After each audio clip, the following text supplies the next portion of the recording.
이 저녁에도 또 역대기서에 관한 개론 두 번째 시간으로 다시 은혜로라는 제목 하에 또 역대기가 어떤 책인가 다시 한번 보충해서 나누도록 하겠습니다. 자, 지난 시간에 우리가 이스라엘의 역사가 성경에 두 번 기록된다고 말씀드렸죠. 두 가지 관점에서 역사를 바라보았는데 그 첫 번째 역사적인 관점이 바로 신명기 역사관이라고 말씀드렸고, 두 번째 역사관이 역대기 역사관이라고 말씀을 드렸습니다. PPT 한번 띄워주시면, 신명기 역사관이란 뭐냐? 신명기 역사관이라는 것은, 신명기 역사서라는 것은 쓰여진 시기가 언제냐면 포로기입니다. 이스라엘 백성들이 바벨론의 포로로 끌려갔을 때 기록된 역사서이기 때문에 여러분, 포로로 끌려가서 이 책을 읽은 거예요. 그러면 그 포로로 끌려간 백성들에게 왜 이 책을 그때 썼겠느냐? 그 이유는 요시야가 발견한 율법책을 바탕으로 그 요시야의 개혁, 그 요시야의 기억이 그냥 제대로 되려다가 죽음으로 끝나버린 그것을 정말로 안타까워하면서 결국 그 요시야가 발견한 율법책에 보니까 하나님께서 순종하면 복을 받고 불순종하면 저주를 받는 것이 우리를 향한 하나님의 약속이었는데, 결국 불순종에서 그 불순종의 끝자락에 보니까 포로로 끌려갈 것이다 라고 기록되어 있더라고요. 그래서 우리가 지금 나라를 잃고 바벨론의 포로로 된 원인이 뭐냐? 우리 안에 있는 불순종 때문이었다. 이제 그것을 자각하고 깨닫게 하기 위해서 하나님께서 이 땅에, 가나안 땅에 도착할 때부터 지금까지 되어지는 이스라엘의 역사를 순종이냐 불순종이냐의 관점으로 딱 대조적으로 쫙 설명했던 역사서가 바로 신명기 관점으로 쓰여진 역사서라는 거죠. 그래서 이제 이스라엘 백성들이 가나안 땅에 들어와서 율법에 순종해서 하나님의 나라를 세워야 하는데, 그 언약을 해놓고 결국 불순종과 저주의 길로 가면서 결국 포로 생활을 한 그들에게 이제 돌아갈 시간이 얼마 남지 않았어요. 이제 다시 돌아가게 되면 우리가 어떻게 해야 되는가? 이제 더 이상 불순종 저주의 삶을 청산하고 어떻게 해요? 순종해서 더 이상 우리가 나라를 잃고 이 먼 곳까지 와서 고생하는 이런 인생을 살지 말아야 되겠다. 다시 한번 마음을 가다듬고 돌이키면서 회개하고 또 하나님께 다시 돌아가고 다짐하게 하기 위해서 쓴 역사서가 바로 신명기 사관에 의해서 쓰여진 신명기 역사서라고 말씀드렸습니다. 자, 그렇다면 반면에 두 번째 반복되는 역대기 역사서는 뭐냐? 이제 포로기에 쓴 게 아니라 바벨론 포로 70년의 기간을 끝마치고 이스라엘 백성이 돌아왔다 그랬잖아요. 이스라엘 백성이 다시 돌아와서 이제 가장 먼저 했던 것이 하나님의 성전을 짓고 그 성전을 중심으로 우리가 무너진 이스라엘 다시 한번 회복시켜 보겠다 하는 마음으로 열심히 제일 먼저 성전을 지었어요. 근데 아니나 다를까 그것을 방해하는 세력들이 있었고, 그 방해 세력의 방해 가운데서도 정말 학개와 스가랴 선지자의 성전을 지었을 때 우리에게 이러한 축복이 올 것이다 라는 그 말씀을 붙잡고 열심히 노력해서 성전을 지었는데, 그 짓고 나서 그들의 인생이 달라지고 그들의 삶이 변화될 줄 알았는데 여전히 그들의 인생은 똑같고 하나도 달라짐이 없고, 계속해서 자신들을 향한 방해, 괴롭힘의 역사는 끊임없이 계속되어지고 주변에 있는 많은 국가들에 의해서 계속해서 고통을 당하는 그들의 현실이 80년, 90년 가까이 돌아온 다음에 계속 이어지자 그들 가운데 생긴 신학적인 질문이 있었다는 거죠. 그 세 가지 질문이 뭐였죠? 그 세 가지 질문이 하나님께서 정말 우리를 버리셨는가? 뿐만 아니라 우리는 정말 아직도 하나님의 백성, 하나님의 선민이 맞는가? 하나님께서 또한 다윗에게 약속했던 너의 나라의 왕위가 영원히 견고하게 되리라고 하는 그 다윗에게 했던 그 약속이 끊어져 버린 거 아닌가? 이제 그 더 이상의 언약도 우리에게 해당 사항이 없는 것이 아닌가? 그거에 대한 고민, 질문이 생겼는데 그 결론은 뭐예요? 맞다, 그렇다. 하나님이 우리를 버리시지 않았다면 어떻게 우리가 여전히 이럴 수 있고, 하나님께서 우리를 선민 백성으로 삼으셨는데 그걸 포기하지 않았으면 어떻게 우리가 지금까지 포로로 돌아와서 성전을 짓고 이렇게 했음에도 불구하고 이렇게 되는 것인가? 다윗의 언약 이제 옛날 얘기고 다윗에만 한 언약이지 우리와는 상관이 없다라고 그러한 절망 가운데 이제 자포자기하는 심정으로, 그러면 우리가 이럴 게 아니라 옛날처럼 그래 주변에 있는 나라들과 그냥 우리가 하나님의 신앙을 지키면서 살 게 아니라 그들과 함께 같이 살아가자. 그래서 똑같이 이방 여인들을 아내로 삼고 그러면서 어떻게 해요? 그 이방 여인들이 또 섬겼던 우상들이 다시 들어오는 거예요. 그러니까 마치 어떤 거예요? 이스라엘 백성이 출애굽해가고 가나안 땅에 처음 들어왔을 때 그 상황, 그때 여러분 혹시 기억하십니까? 이거를 이제 기억하셔야 되는데, 말씀이 특기가 되는 교회가 되려면 이제 이런 거 기억하시기 시작해야 돼요. 여호수아를 중심으로 이제 가나안 땅을 분배받아 가지고 정복 전쟁을 했잖아요.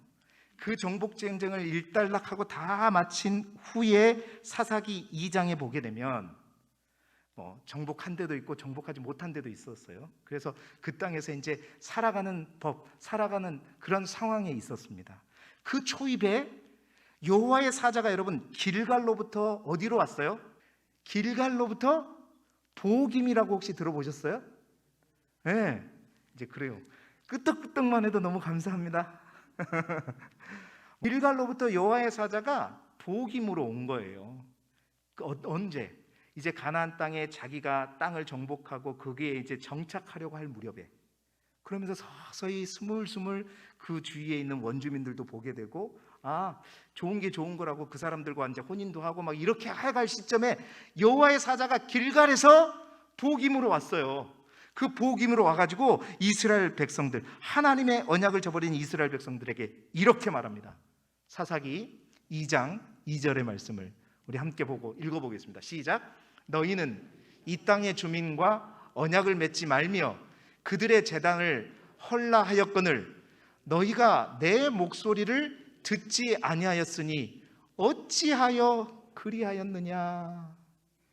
하나님은 이스라엘 백성들을 애굽으로부터 해방시켜 주시고 업어서 길러서 데리고 와서 키워줬고 이제 그 땅을 차지하게 해줬는데, 그 땅에 가서 하나님의 말씀을 지키고 그 제단들, 그 우상들 제단들을 헐고 살아라 했는데, 그들이 자기보다 몇십 년 몇백 년 앞선 가나안의 그런 상황들을 보면서 어떻게 해요? 흔들리는 거예요. 무너지기 시작하는 거예요. 그래서 와가지고 너희는 내 목소리를 듣지 아니하였으니 어찌하여 그리하였느냐 이렇게 얘기하죠. 그러면서 이어서 여호와의 사자가 뭐라고 얘기하냐면 2장 3절의 말씀을 함께 읽어보겠습니다. 시작. 그러므로 내가 또 말하기를 내가 그들을 너희 앞에서 쫓아내지 아니하리니 그들이 너희 옆구리에 가시가 될 것이며 그들의 신들이 너희에게 올무가 되리라 하였노라. 여호와의 사자가 하나님을 대신해서 말씀하는 거예요. 내가 그들을 이제 너희 앞에서 쫓아내지 아니할 것이다. 그런데 그래, 쫓아내지 않으면 좋을 것 같이 그 쫓아내지 않은 것이 결국 너희 옆구리에 뭐가 되고? 가시가 되고. 옆구리에 가시 찔려 보신 분 아주 심각하죠. 또 그들의 신들이 너희에게 올무가 될 것이다 말합니다. 여러분, 다시는 내가 그들을 너희 앞에 쫓아내지 아니하라. 하나님의 이게 심판이라는 사실, 하나님께 너희를 내비둬버리겠다. 유기. 그러든 말든 내가 신경 안 쓰겠다 그 말이잖아요. 그 말을 듣자마자 이스라엘 백성들이 어떻게 반응했죠? 사사기 2장 4절 5절까지 우리 함께 읽어보겠습니다. 시작. 여호와의 사자가 이스라엘 모든 자손에게 이 말씀을 이르매 백성이 소리를 높여 운지라. 그러므로 그곳을 이름하여 보김이라 하고 그들이 거기서 여호와께 제사를 드렸더라. 아멘. 자, 그들이 그 여호와의 사자의 말씀을 듣고 어떻게 해요? 하나님께서 우리를 내버려 버린대. 그럼 어떡합니까? 이제 무서운 거죠. 두려운 거죠. 우리가 정말 잘못했구나. 그래서 어떻게 그 즉시 그들이 소리를 높여 울었어요. 그리고 그 소리를 워낙 높이 울으니까 야, 이 도시의 이름을 보김이라고 하자. 여러분, 복임이란 뜻이 뭐냐면 우는 자들이란 뜻입니다. 그 도시 이름 자체를 복임이라고 가지고 이곳을 기억하자, 그러고 복임이라고 했어요. 그리고 거기에서 여호와께 뭘 드렸어요? 제사를 드렸습니다. 자, 그런데 그 복임 사람들은 그렇게 소리 높여 울고 하나님 앞에 나아가 제사를 드렸는데, 그런데 여러분, 그때 기억해 보세요. 그때 그들은 바로 거기까지만 했어요. 결국 하나님 앞에 눈물을 흘리고 소리 높여 울고 하나님 앞에 제사를 드렸으면 이제 어떻게 해야 되죠? 삶에 가서 걷어내라는 거 걷어내고 잘라야 될 것 잘라내야 되잖아요. 어찌 보면 그 가나안 땅의 삶의 초입에 여호와의 사자를 하나님께서 길갈에서 보내셔가지고 그들의 올무와 그들에 있는 가시들을 제거하기 위해서 여호와의 사자를 보냈는데 깨달았어요. 눈물을 흘렸어요. 그리고 하나님 앞에 예배를 드렸어요. 근데 예배당 문을 열고 나가는 순간 도로 똑같아져 버린 거예요. 다시 말해서 삶의 변화가 없어요. 삶이 바꿔지질 않아요. 그냥 울기만 했고 예배 드리기만 했고 여전히 삶은 그대로인 거예요. 그때 만약 그들이 정말 운 만큼 하나님 앞에 나아가고 운 만큼 그들의 삶을 바꾸고 변화시켰으면 그 가시는 빠졌을 것이고, 그렇게 되었다면 그들은 바벨론에 70년 동안 포로로 끌려가지 않았을 수도 있어요. 그런데 그들은 울기만 하고 예배만 드리고 삶의 변화는 없었던 겁니다. 사랑하는 성도 여러분, 정말 우리 또한 이러한 복임 사람들이 되지 않기를 소망합니다. 어찌 보면 많은 사람들의 눈에는 야, 복임 사람들 대단하다, 하나님께서 질책하니까 눈물을 흘리면서 하나님을 예배한다, 와, 믿음 좋네, 신앙 좋네. 근데요, 진짜는 뭘 봐야 돼요? 삶을 봐야 돼요. 집에 돌아갔을 때를 봐야 됩니다. 여러분이 저하는 모든 사람들 가운데서 여러분들이 어떻게 살아가는가를 봐야 돼요. 그게 변화되지 않으면 우리의 결말 또한 어떻게 해요? 포로에서 해방, 애굽에서 포로에서 해방돼서 가나안으로 왔는데 또 다른 포로로 끌려가잖아요. 자, 그런데 똑같은 데자뷰가 지금 일어나는 거예요. 자, 애굽에서 이제 그 포로에서 풀려나가지고, 종에서 풀려나가지고 가나안 땅에 도착했을 때 그 이방 여인들을 아내로 삼으면서 자폰을 하면서 우상들이 들어온 그 위기 때가 바로 복임, 그때였잖아요. 이제 결국 하나님 앞에 불순종하고 죄를 지은 다음에 이제 애굽이 아닌 또 다른 바벨론에 끌려가가지고 거기에서 종으로 포로로 있다가 이제 하나님께서 은혜를 베풀어 주셔가지고 해방되어서 바벨론을 떠나서 다시 어디로 왔어요? 똑같은 장소 가나안 땅에 왔습니다. 근데 그 가나안 땅에서 와서 또다시 행해지는 게 옛날에 그때 복임 사람들처럼 똑같이 그렇게 행하고 있는 거예요. 자, 그렇게 됐을 때 하나님께서 이스라엘 백성들을 향해 그러한 어떤 모습들을 보고 이제 에스라가 왔다 그랬잖아요. 그 에스라가 그러한 모습들을 보면서 에스라가 어떻게 했어요? 지난주에 우리가 봤죠.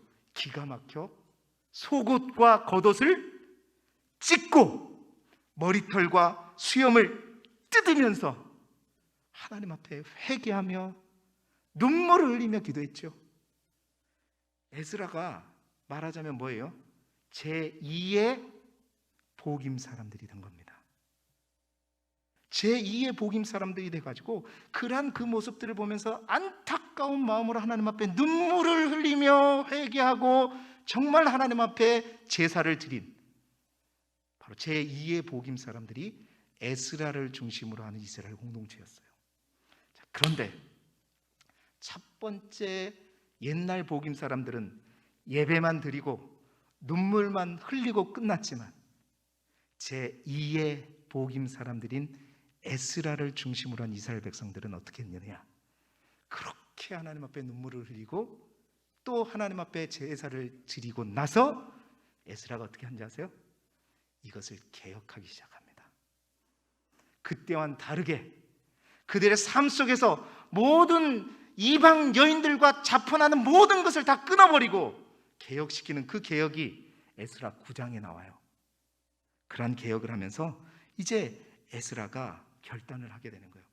하나님, 내가 이 땅에 돌아올 때 결심했던 것처럼 내가 하나님의 말씀을 이스라엘 백성들에게 가르치고 그들이 다시 깨닫게 하고 성장하는데 한번 바치겠습니다 하는 그 마음을 가지고 이제 이스라엘의 개혁을 위해서 몸 바쳐 마음 바쳐 모든 걸 쏟아붓는 거예요. 그러면서 개혁을 추진하면서 이제 뭘 시작하느냐? 그가 아론의 16대 손으로서 제사장 가문에서 끊임없이 내려왔던 많은 역사적인 자료들을 다 긁어 모아요.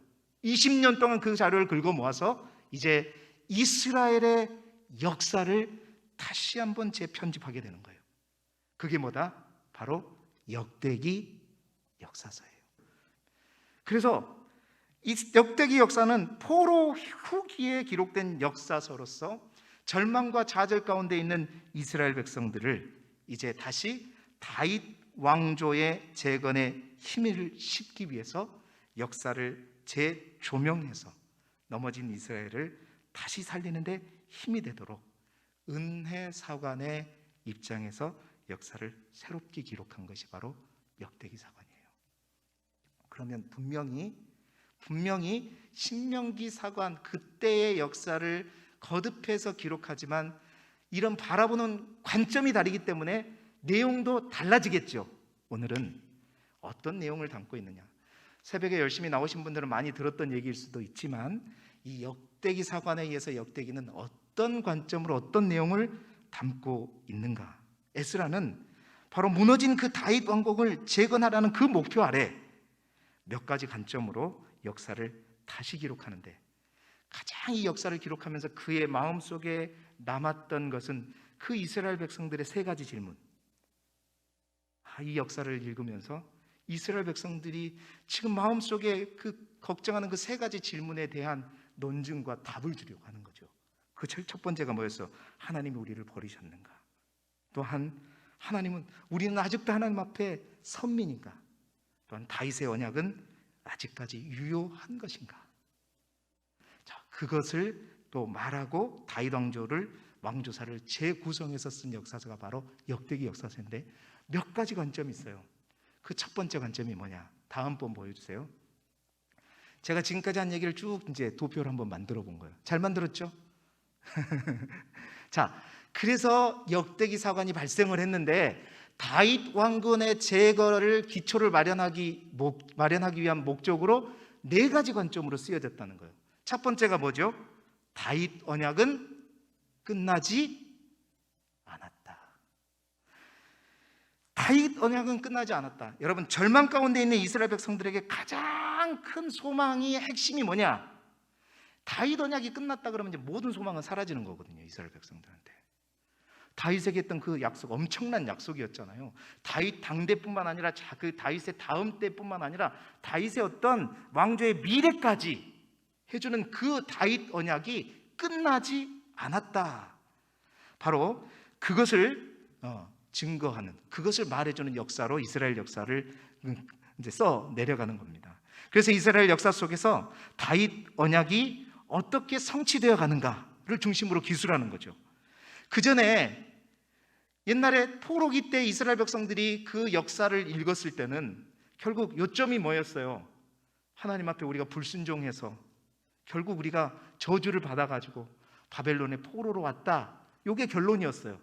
그런데 그게 아니라 에스라는 바로 이 불순종해서 저주받은 이스라엘의 역사 가운데 신실하신 하나님께서 다윗에게 했던 그 약속을 잊어버리거나 끊지 아니하고 그 불순종 가운데서도 신실하신 하나님은 당신이 약속한 그 약속을 어떻게 하셨다?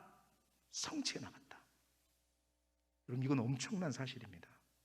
그 하나님의 약속이 성취되고 있다는 사실들이 이스라엘 백성들이 깨닫지 못했기 때문에 다윗의 언약이 끝났다고 생각하고 절망하고 좌절했던 건데, 너희의 불순종 속에서도 하나님은 신실하게 일하셨고 그 하나님은 자기의 약속들을 신실하게 성취해 나가셨다. 그래서 이스라엘의 역사를 어떻게 기록하냐면 하나님의 언약의 성취의 역사로 기록하는 거예요. 그렇다면 하나님께서 다윗에게 했던 언약이 뭘까요? 우리가 구체적으로 알아보자면 하나님께서 사무엘하와 또 역대상에 보면 다윗에게 했던 그 약속에 대해서 말을 하지요. 그 약속이 뭐였어요? 첫 번째는 내가 모든 대적을 내 앞에서 멸하게 할 것이다. 그래서 다윗 너로 하여금 정말로 세상의 많은 존귀한 자들의 이름과 같이 너를 높일 것이다. 이게 첫 번째 약속이었고, 두 번째 약속은요, 너를 위하여 내가 한 왕조를 세울 것이다. 여러분, 그 한 왕조가 다윗과 솔로몬을 통해서 남유다에 있는 왕들을 통해서 쭉 가는 그 한 왕조예요.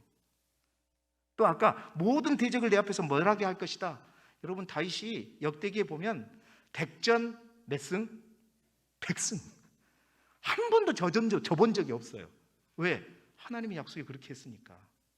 모든 대적들을 멸하라고 하나님이 약속하셨으니까. 그 약속 그대로 역사 속에 있는 이야기들 그대로 집어내는 거예요.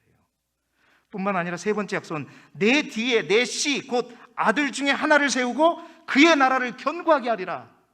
내 뒤에 내 씨라고 하는 것은 가장 가까이에는 아들 솔로몬을 얘기하는 것이고, 멀리 바라보면 결국 그 내 씨라는 건 누구죠? 예수 그리스도를 의미하는 거예요.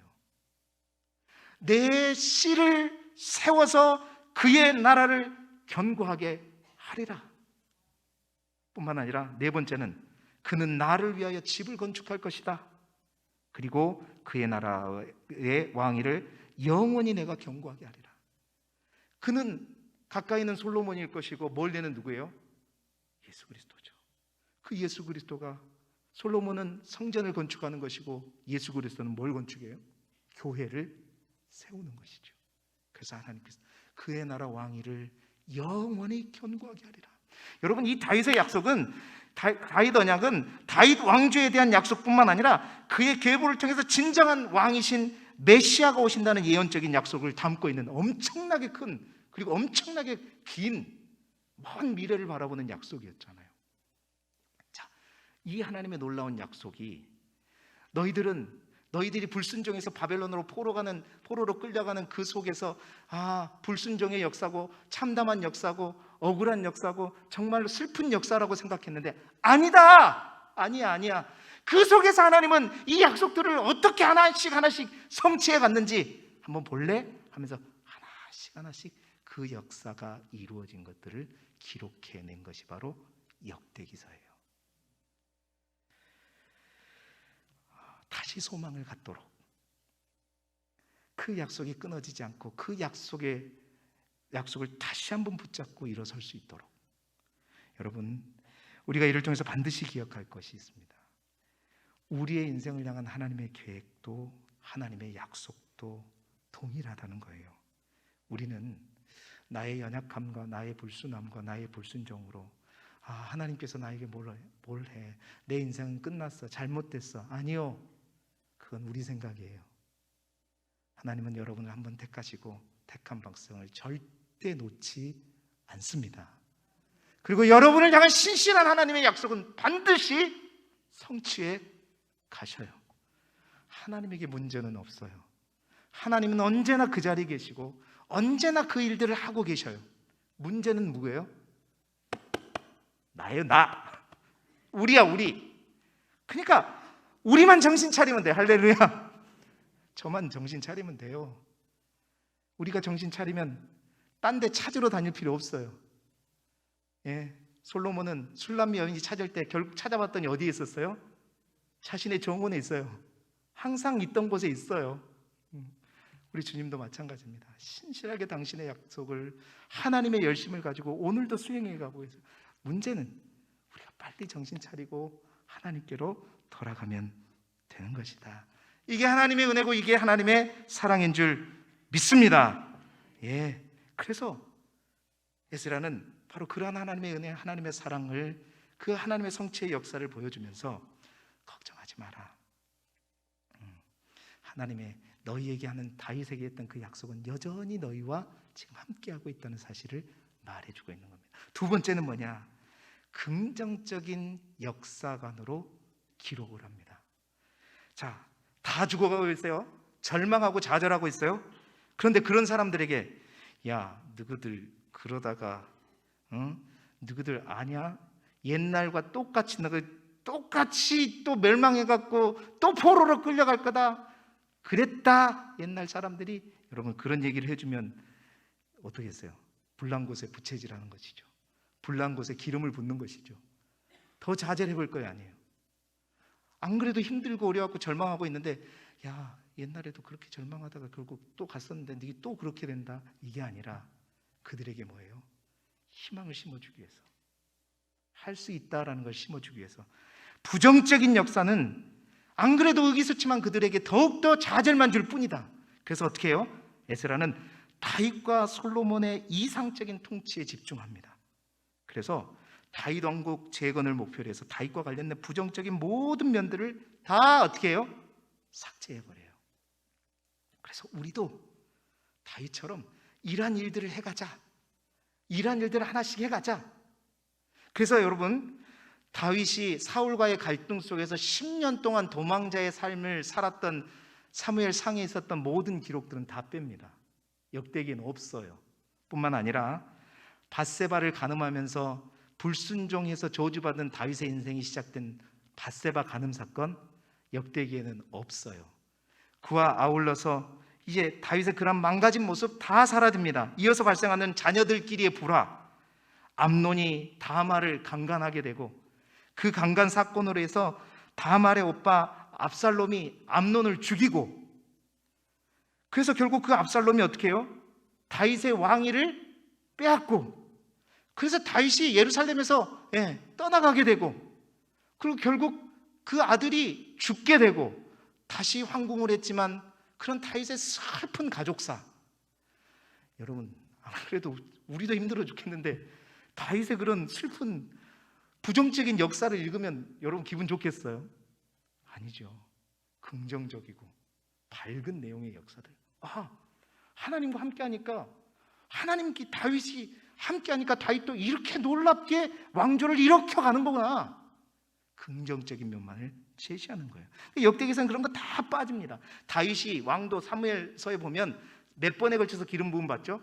3번에 걸쳐서 기름 부음 받죠. 역대기에서는 3번 아니에요. 그냥 바로 통일왕으로 바로 등극을 해버려요. 우리 봤잖아요.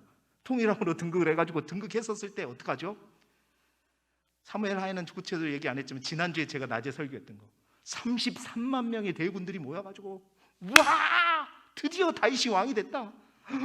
너무 기뻐가지고 사람들이 3일 동안에 그냥 먹고 마시며 춤추면서 기뻐했던, 그러니까 좋은 에너지, 긍정의 에너지, 그런 것들을 이스라엘 백성들에게 끊임없이 줌으로써 너무 절망 가운데 있는 사람들은 그래, 거기에서도 울면서 기도하라, 이게 아니라 뭐예요? 긍정의 에너지를 줘야 되는 거예요. 다윗의 얘기뿐만이 아닙니다. 다윗이 또 왕이 오른 후에 언약궤를 예루살렘으로 가져와서 그 언약궤가 장막에 있는 걸 그대로 못 보고, 오늘도 제가 말씀드렸잖아요. 정말 안타까워가지고 대신 그 장막에서 열심히 찬양대를 세워가지고 할렐루야, 하나님을 찬양하고 경배하는 막 이런 아름다운 모습. 그리고 다윗이 성전 건축을 위해서 철저하게 준비하는 모습들. 그리고 다윗 언약궤대로 이방의 많은 민족들을 단 한 민족도 그냥 싹쓸이 해버리는 다윗의 그 승전보, 이런 것들만 기록하는 거예요. 뿐만 아니라 우리가 이제 역대하를 다음 주부터, 이제 이번 주부터 보게 될 텐데, 솔로몬이 열왕기서에 보게 되면 다윗이 이제 운명해가는 자리에서 어떻게 솔로몬이 극적으로 왕위에 오르냐면, 다윗이 솔로몬의 정적들을 하나씩 다 제거하거든요.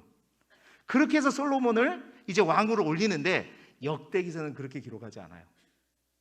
다윗 안에서 대대적인 경축 분위기에서 솔로몬이 거의 뭐 만장일치로 왕에 오르는 것처럼 그런 식으로 이제 기록이 되어 있어요. 그러니까 부정적인 모든 요소들은 다 삭제하고 이면에 있는 어두운 역사들은 다 빼고 그냥 좋은 부분만. 그러니까 역대기만 보면 솔로몬이 이렇게 그냥 자연스럽게 왕이 됐구나, 이렇게 생각하는 거죠.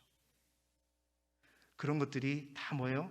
하나님의 언약이 성취되는 가운데서 긍정적인 모든 역사만을 기록하는 거예요. 뿐만 아니라 솔로몬이 통치 말기에는 어떻게 했죠? 우상 숭배를 하는데 세기 힘들 만큼 많은 우상들과 또 어떻게 해요? 그 후궁들, 겁나게 많은 후궁들, 왕비들, 그런 내용들 여러분 역대기에 있을까요? 없어요. 그거 아니에요. 별로 도움이 되지 않기 때문에 그 내용들 다 빠집니다. 뿐만 아니라 솔로몬이 마지막에는 이제 막 건축에 막 꽂혀가지고 막 왕궁뿐만 아니라 막 여기저기에 별궁을 짓고 해가지고 많은 이스라엘, 결국 북쪽에 있는 열 지파들이 여로보암으로 해서 반란을 일으켰던 이유가 뭐예요? 그들의 고역, 노역 때문에 그랬잖아요. 그런 일들 다 빠져요. 없어요. 그냥 솔로몬은 지혜의 왕이고 다윗을 이은 이스라엘의 새로운 왕자고 성전을 건축한 아름다운 왕이고 최고의 왕이고, 이렇게 역사를 기록하는 겁니다. 분열 왕국의 역사 속에서도 그래요. 저 북쪽 이스라엘의 불순종에 저주받은 많은 왕들의 이야기는 싹 다 빼버리고 한 왕조, 다윗 왕조, 다윗의 순수 혈통으로 이어지는 그 왕조만, 남유다의 왕조들만 쫙 기록하고 있는 것이지요. 그리고 그 남유다 왕들이 북이스라엘 왕들과 막 전쟁을 했다, 싸웠다, 그런 내용은 싹 다 빼버려요. 왜? 그런 안 좋은 역사들은, 동족들과 싸우고 이런 것들은 다 빼버리고, 그리고 필요시 화평했던, 북이스라엘 왕들과 화평했던 이야기들은 좀 기록합니다. 좋으니까. 그래서 남북이 분열되는 모든 책임은 솔로몬에 있는 게 아니라 결국 여로보암에 있었음을 얘기를 하죠. 북이스라엘 왕, 죽일 왕. 그렇게 해서 여러분, 역대기서는 그 절망과 좌절 가운데 있는 이스라엘 백성들의 긍정의 마인드를 가지고 정말로 우리도 다윗과 같은 이런 왕조를 다시 한번 일으켜보자, 하나씩 하나씩 해보자, 이런 마음으로 이제 역사를 재기록하는 거예요. 그래서 여러분이 역대기를 잘 읽어보게 되면 그 속에서 하나님의 긍정의 에너지를 받으실 줄 믿습니다. 뿐만 아니라 내가 어떻게 하면 나도 다윗 왕조처럼 그렇게 일어설 수 있는가, 많은 기도 제목을 얻을 수 있어요. 그래서 역대기를 잘 읽어보시면서 여러분의 많은 기도 제목을 찾아보시길 바라요. 세 번째는 뭐냐? 다시 한번 축복을 받을 수 있다라는 관점에서 기록합니다. 여러분, 아까 은혜사관이라고 말씀드렸죠?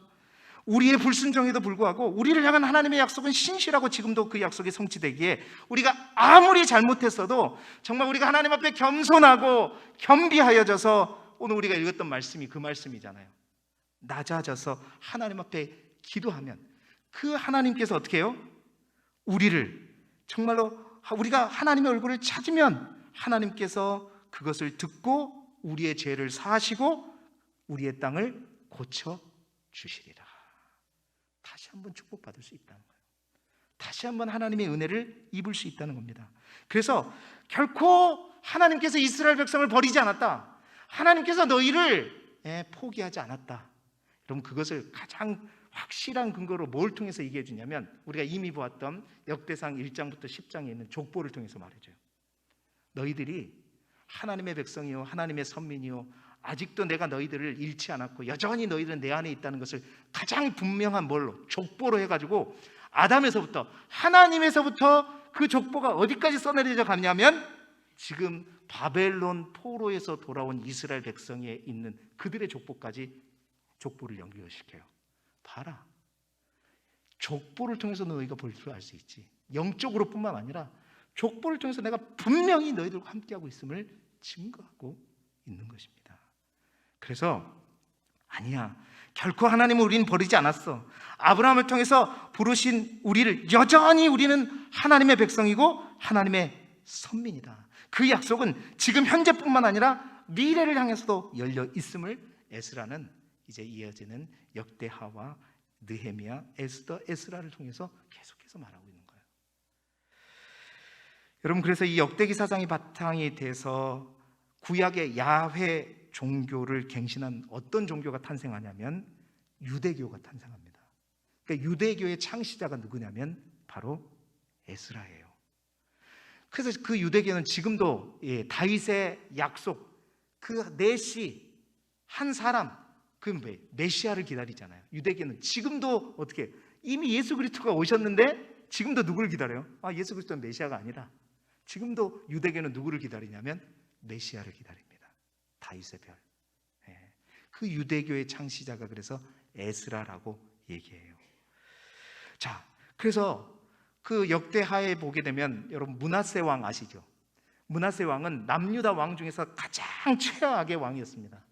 얼마나 그가 하나님 앞에 범죄하고 좀 우상 숭배하고 하나님과 멀어졌던 왕이든지, 므낫세 이후에 있던 요시야 왕이 정말로 율법책을 발견하고 대대적인 개혁을 2번에 걸쳐서 했음에도 불구하고 성경은 뭐라고 얘기하냐면, 너희가 그렇게 해도 므낫세의 죄로 말미암아 너희가 회복될 수 없다 할 만큼 므낫세가 정말 악독한 최악의 왕이었어요.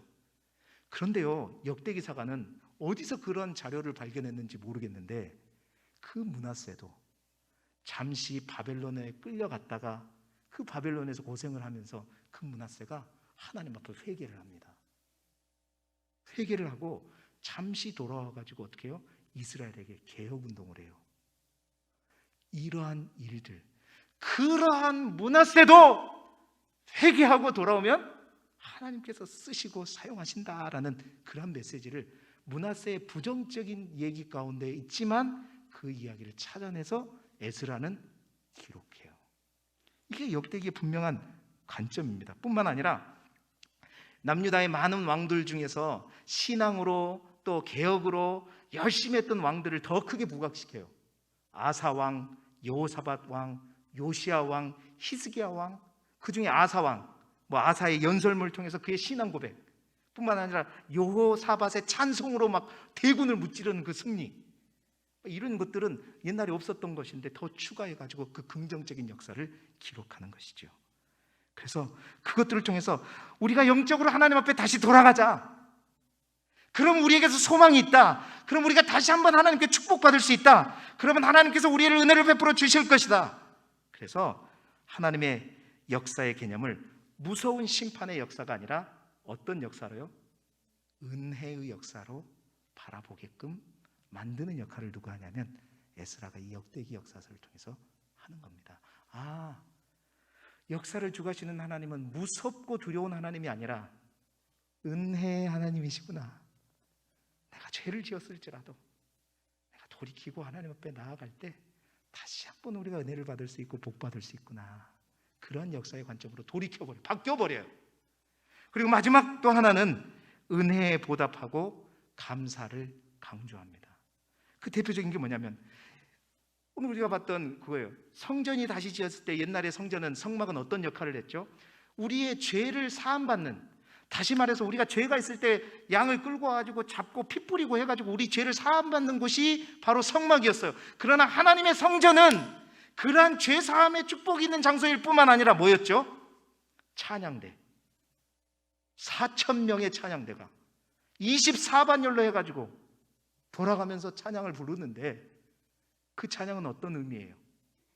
우리에게 은혜를 베풀어 주신 하나님, 아직도 다윗의 언약을 통해서 우리를 끝까지 붙들고 계시는 그 하나님, 이제 그 하나님에 대해서 우리가 어떻게 응답하자. 그 하나님의 은혜에 우리가 보답하자. 그 보답은 뭐예요? 주님 영광 받아 주시옵소서. 그 성전의 중심에 찬양대가 서서 하나님을 향해서 경배하고 노래하고 찬양하는 것은 뭐냐면 하나님의 은혜에 대한 우리의 보답이고 우리의 응답이고, 그 하나님의 그 은혜에 대한 우리가 이제 다시 하나님 앞에 응답하면서 나아가는 그런 행위라는 거죠. 뿐만 아니라 히스기야 왕도, 히스기야의 역사 우리가 나중에 보면 알겠지만 히스기야에게도 하나님 그렇게 말씀하십니다. 내가 병을 고쳐서 그렇게 은혜를 받았음에도 불구하고 그 은혜에 보답하지 않으므로 하나님의 진노가 너에게 임할 것이다. 그래서 히스기야가 어떻게, 하나님 죄송합니다, 제가 잘못했습니다. 그랬을 때 하나님께서 그 교만을 마음을 누치고 나아갈 때 하나님이 히스기야에게 베풀었던 모든 진노를 다 이제 사하여 주시는 그런 일들이 기록되죠. 그러니까 단순히 이제는 우리가 하나님의 율법을 잘 지키고 하나님의 말씀대로 살아가는 것뿐만 아니라 이제 그건 당연한 것이고 그 하나님의 은혜에 감사하고 응답하는 삶을 살아가자. 이러한 관점에서 역대기가 써지게 됩니다.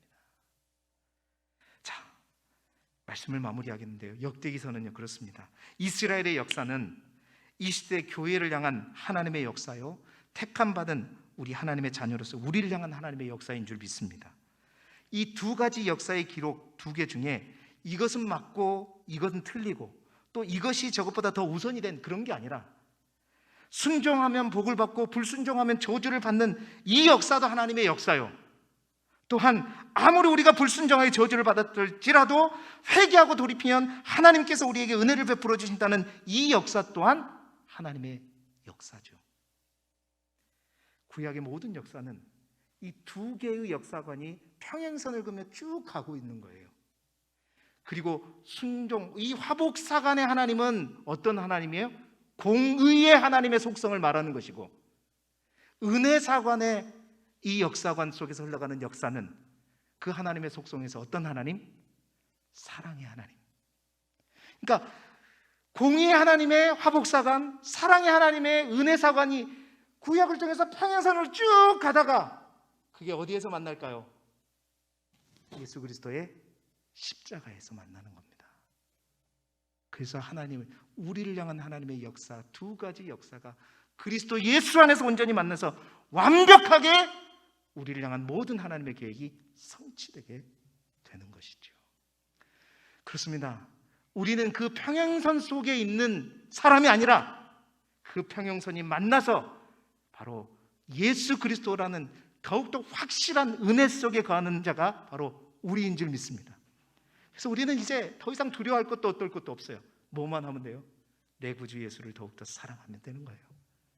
날마다 그의 품 안에 거하고 그 주님을 붙들고 그 주님과 함께 가면 하나님께서 반드시 우리를 향한 모든 역사를, 약속을 이루어 가실 줄 믿습니다. 이 한 주간도 그러한 하나님을 바라보면서 주님 손 굳게 잡고 승리하는 저와 여러분이 되시기를 그리스도 예수 이름으로 축복합니다. 아멘. 기도드리겠습니다. 하나님 아버지, 다시 은혜로 우리를 끝까지 사랑하시고 끝까지 기다리시는 주님의 사랑을 역대기를 통해서 만나게 되니 감사합니다. 우리를 택하시고 세우시고 이끄시며 동행하시는 하나님께 날마다 감사와 찬양과 경배와 영광을 올려드리는 우리의 삶이 되게 하여 주시옵소서. 하나님의 약속에 절정되시는 예수 그리스도를 날마다 더욱더 사랑함으로 언제나 하나님의 은혜와 사랑 안에 거하는 사랑을 길쭉의 모든 식구들이 되게 하여 주옵소서. 예수 그리스도의 이름으로 기도드리옵나이다. 아멘.